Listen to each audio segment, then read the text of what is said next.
اللہ صلی اللہ علیہ وسلم کا سفر معراج یہ دنیا کا سب سے طویل اور انتہائی مختصر سفر ہے۔ آپ دیکھیں طویل بھی اور مختصر بھی۔ یہ مبارک سفر لمبا تو اتنا ہے کہ آپ صلی اللہ علیہ وسلم مکہ مکرمہ سے چلے، مسجد اقصی تشریف لائے، پھر یہاں سے پہلے آسمان، پھر دوسرے آسمان، پھر تیسرے، پھر چوتھے، پھر پانچویں، پھر چھٹے، پھر ساتویں، اور پھر سدرۃ المنتہا تشریف لے، پھر اس سے آگے مقام مستوی، پھر عرش اولی، پھر اس سے بھی آگے مقام دنا جس کو لامکان کہتے ہیں، تشریف لے گئے۔ یہ لاکھوں کلومیٹر کا سفر ہے، بلکہ آسمانوں کا جو سفر ہے سائنس میں اس کی پیمائش روشنی کی رفتار سے کی جاتی ہے۔ سائنسی تحقیق کے مطابق اس وقت کائنات میں سب سے تیز رفتار چیز جو ہے وہ روشنی ہے۔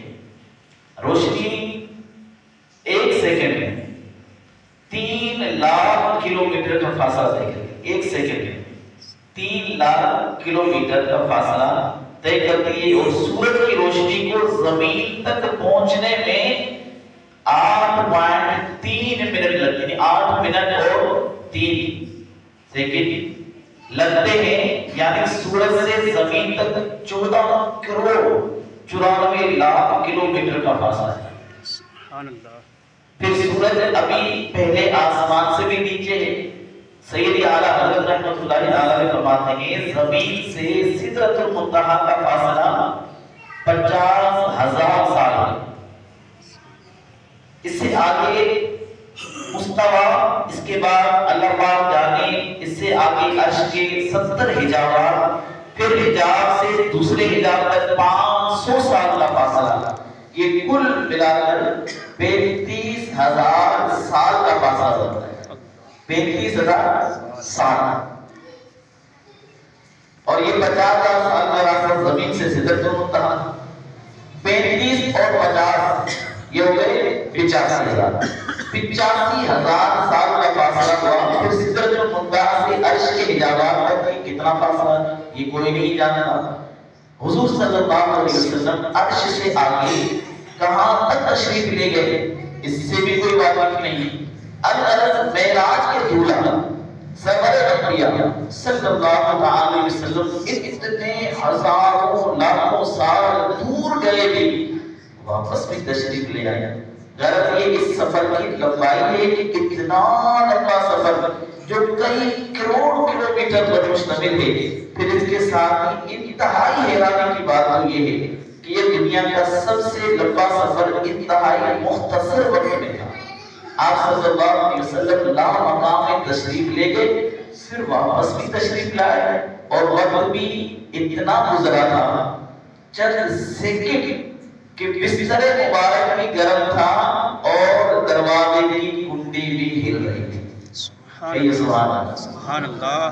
تفسیر سے کی سیر مگر اس پہ یہ تر رہا، تفسیر سے کی سیر مگر اس پہ یہ تر رہا، ایک بد میں یہ دے ہو گیا رضا شب معراج، زنجیر در پاک کی ہلتی ہوئی پائی، اور گرد تھا وہ بستر اعلیٰ شب معراج۔ اور ایک شاعر نے یہاں بہت خوبصورت بات کہی کہ رک گئی ہے آج نبض جہاں۔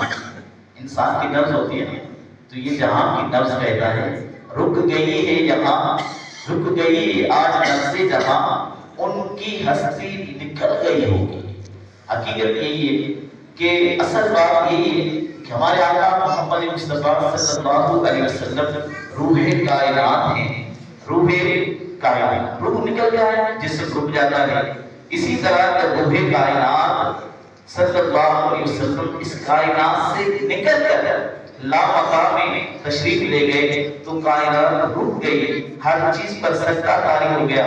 پھر جب آپ صلی اللہ علیہ وسلم واپس تشریف لائے تو کائنات دوبارہ زندہ ہو گئی، اور ہر چیز پھر حرکت کرنے لگی۔ جبھی تو کہتے ہیں وہ جو نہ تھا تو کچھ نہ تھا، وہ جو نہ ہو تو کچھ نہ ہو، کیوں؟ جانے ہے وہ جہان کی جانے ہے تو جہان ہے. سفر معراج وہ سارے حیران کر دینے والے واقعات کا ایک مجموعہ ہے. اس سفر میں رسول ذیشان صلی اللہ علیہ وسلم نے انبیاء کرام کی امامت بھی فرمائی، آسمانوں کی سیر بھی فرمائی، جنت کو بھی دیدار کا شرف بخشا، دوزخ اور دوزخیوں کے عذابات بھی دیکھے. یوں ہی اور بہت سارے واقعات ہیں شب معراج پیش آئے. البتہ اس سفر مبارک کا جو سب سے اہم ترین مرحلہ اصل میں جس کے لیے سفر ہوا وہ محبوب خدا صلی اللہ علیہ وسلم کی اللہ پاک کی بارگاہ میں حاضری ہے. رب کریم اس رات اپنے پیارے محبوب صلی اللہ علیہ وسلم کو قرب خاص میں بلایا اور حجاب یعنی بغیر کسی پردے کے جاگتے ہوئے سر کی آنکھوں سے اپنا دیدار کرایا. سبحان اللہ. اللہ پاک نے اپنے محبوب صلی اللہ علیہ وسلم کو جاگتی آنکھوں سے سر کی آنکھوں سے جاگتے ہوئے دیدار کروایا. اور یہ بھی ایک حقیقت ہے کہ پیارے آقا صلی اللہ علیہ وسلم سفر معراج سے وہاں پر تشریف لائے تو اہل مکہ نے اس واقعے کی پرزور مخالفت کی اور اپنے طور پر پوری طرح اس کی چھان بین کی. آسمان، سدرۃ المنتہا، عرش، کرسی وغیرہ. اور انہوں نے دیکھا کہ اور کوئی دیکھ پایا نہیں. البتہ بیت المقدس انہوں نے دیکھا ہوا کافروں نے. تو انہوں نے یہ بھی معلوم تھا کہ محبوب ذیشان بیت المقدس بھی تشریف لے گئے ہیں. چنانچہ انہوں نے واقعہ معراج کی تصدیق کے لیے آپ سے مختلف سوالات کیے. کسی نے پوچھا کہ دروازے کتنے تھے بیت المقدس کے، کسی نے کہا کہ گنبد کتنا لمبا تھا. اب یہ ایک فالتو سوالات ہیں، فضول سوالات ہیں کہ بندہ یہ بات کون سوچتا ہے. مثال کوئی آرکیٹیکٹ ہو، انجینئر ہو، وہ کبھی اس طرح کی جگہ پہ جائے گا وہ اس طرح کے معنی کرے گا. لیکن جو عام بندہ ایسا لگے سے جس کا یہ فیلڈ نہیں ہوتی ہے تو وہ اس چیز سے نہیں ہوتا ہے. تو حدیث پاک میں کہ جب لوگوں نے بیت المقدس کے بارے میں ایسے فضول سوالات پوچھے تو آپ صلی اللہ علیہ وسلم نے بیت المقدس کی نشانیاں بیان فرمائی. یہاں تک کہ بعض باتوں میں آپ کو جب شبہ ہوا تو بیت المقدس آپ کے سامنے کر دیا گیا. آپ دیکھتے جاتے تھے ان کو ساری نشانیاں بتاتے جاتے تھے کہ ممکن ہی نہیں عقل تو عالم کی رسائی ایسا کیا اللہ نے رتبہ شب معراج. پیارے اسلامی بھائی ہمارے آقا صلی اللہ علیہ وسلم نے شب معراج جاگتے ہوئے اپنے سر کی آنکھوں سے پورے ہوش و حواس کے ساتھ اپنے رب کریم کا دیدار کیا. اور مسند احمد میں ہے صحیح سند کے ساتھ حدیث پاک رسول اللہ صلی اللہ علیہ وسلم نے فرمایا کہ رأیت ربی تبارک و تعالی، میں نے اپنے رب کریم کو دیکھا. صحیح حدیث پاک ہے. اور امام دہلوی رحمۃ اللہ علیہ نے حضرت جابر بن عبداللہ رضی اللہ عنہ سے روایت رکھی کہ آقا کریم صلی اللہ علیہ وسلم نے فرمایا ان اللہ اعطى موسیٰ الکلام وآتانی الرؤیا. بے شک اللہ پاک نے موسیٰ کو اپنی ہم کلامی کا شرف بخشا، مجھے دیدار کی نعمت عطا فرمایا. اور حضرت عبداللہ بن مسعود رضی اللہ عنہ سے روایت ہے فرماتے ہیں کہ آقا کریم نے فرمایا مجھے میرے رب کریم نے فرمایا میں نے ابراہیم کو اپنا خلیل بنایا، موسیٰ کو ہم کلامی بخشی اور پیارے محبوب آپ کو بغیر حجاب کے اپنا دیدار کا شرف عطا فرمایا. سبحان اللہ. احادیث کریمہ سے معلوم ہوا کہ جاگتے ہوئے سر کی آنکھوں سے بغیر کسی پردے کے اللہ تبارک و تعالیٰ کا دیدار کرنا یہ ہمارے آقا صلی اللہ علیہ وسلم کی خصوصی شان ہے. کیا اللہ فرماتے ہیں کہ تبارک اللہ شان تیری تجھے کو زیبا ہے بے نیازی، کبھی تو وہ جوش لندرانی کہیں تقاضے وصال کے تھے. بڑے محمد کریم احمد قریب آسر بڑے ممجد نثار جاؤ یہ کیا ندا تھی، یہ کیا سما تھا، یہ کیا مزے تھے. یہاں جو ہے بہت خوبصورت اور ایمان افروز نقطہ ہے. اللہ پاک نے دیدار کا دیدار یہ ناممکن نہیں ہے. انشاءاللہ آخرت میں ہر جنتی کو دیدار الہی نصیب ہو. بلکہ جنت کی جتنی نعمتیں ہیں ان سب میں سب سے جو اعلیٰ نعمت ہو وہ دیدار الہی ہو. اب ذرا غور فرمائیے حضرت آدم علیہ السلام سے لے کر عیسیٰ علیہ السلام تک جتنے انبیاء تشریف لائے پھر ان کی امت کے اہل ایمان گنہگار انشاءاللہ جنت میں رب کریم کا دیدار حاصل کریں گے. لیکن ذرا فاصلوں کی گنتی کیجیے. پہلے تو اس دنیا کی مشکلیں، پھر زندگی، پھر حالات نزا، پھر عالم برزخ یعنی قبر کا ماحول، ہزاروں سال میں قیامت، پھر قیامت کا 50,000 سالہ دن، پھر اس کے بعد انشاءاللہ جنت میں داخلہ نصیب ہوگا.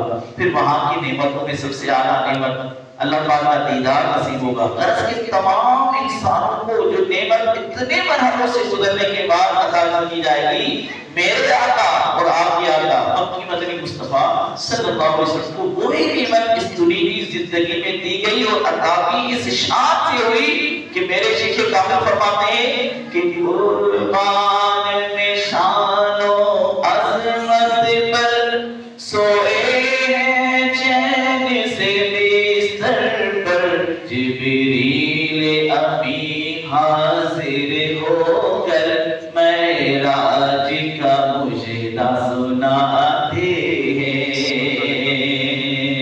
اور یہ ہمارے آقا صلی اللہ علیہ وسلم کی نرالی شان ہے. یہ آقا کا خصوصیت آقا کی کہ اللہ تبارک و تعالیٰ نے موسیٰ علیہ السلام کوئی دور پر آتے تھے اور ہم کلام ہوتے تھے، لیکن ایک دن آپ کے دل میں آیا کہ اللہ کا دیدار کرنا ہے یا اللہ دیدار کرا دے. آوازیں لگ کرا دے. موسیٰ نہیں کر سکتا، اللہ دیدار کرا دے. اللہ پاک نے شفا میں ایک تجلی کوئی دور پر ڈالتا ہوں، اگر وہ تجلی برداشت ہو گئی تو دیدار ہوگا. ایک تجلی کوئی دور پر ڈالی گئی، کوئی دور چھٹ گیا اور حضرت موسیٰ علیہ السلام بے ہوش ہو گئے. اور اس تجلی کے علماء فرماتے ہیں ایسے انواع و تجلیات موسیٰ علیہ السلام پر پڑے کہ آپ اپنے چہرے پر حجابات ڈال کر رکھتے تھے. یہاں تک کہ جب آپ کا دنیا سے جانے کا وقت ہوا، پردہ فرمانے لگے، آپ کی زوجہ محترمہ کہنے لگی کہ پوری زندگی آپ کے دیدار کے لیے تڑپتی رہی، یہ حجابات ہٹا کر مجھے اپنا دیدار نہ کراؤ. تو جب دیدار کرایا تو وہ دیدار کی دام مانا سکے. لیکن آقا کریم صلی اللہ علیہ وسلم کی شان دیکھیے کہ وہاں موسیٰ علیہ السلام اللہ کی بارگاہ میں التجا کر رہے ہیں، یا اللہ دیدار لگا دے. موسیٰ نہیں کر سکتا. یا آقا کریم اپنی پھپھی جاؤ میں ہانی کے گھر میں آرام فرما رہے ہیں اور جبریل امین کو حکم ہو رہا ہے کہ جاؤ میرے محبوب کو لے کر آؤ. اور پھر محبوب کو آرام ہوگا. اور ان کی شان دیکھیے کہ فرشتوں کے سردار کو بھیجا جا رہا ہے اور کہا جا رہا ہے کہ میرے محبوب کے اس طرح نہیں اٹھانا بے ادبی کرتے ہوئے، میرا محبوب آرام ہوگا. اپنے کافوری ٹھنڈے ہونٹ میرے محبوب کے قدموں پہ لگانا اور پھر معراج کا بھیجا سنانا. تو کیا شان ہے میرے آقا کریم صلی اللہ علیہ وسلم کی. اللہ رب العزت جل مجدہ کریم ہم سب کو بھی آقا کریم سے سچی محبت عطا فرمائے. ہم کتنے خوش نصیب ہیں. اللہ رب العزت نے ہمیں پیارے مصطفیٰ کریم صلی اللہ علیہ وسلم کا امتی بنایا اور اللہ رب العزت نے ہمیں پیارے آقا علیہ السلام کی غلامی عطا فرمائی. ہم کتنے خوش نصیب ہیں. اس خوش نصیبی پر کتنا ناز ہے اتنا کم ہے. اور آج کی رات اللہ کی بارگاہ میں دعائیں مانگی، التجا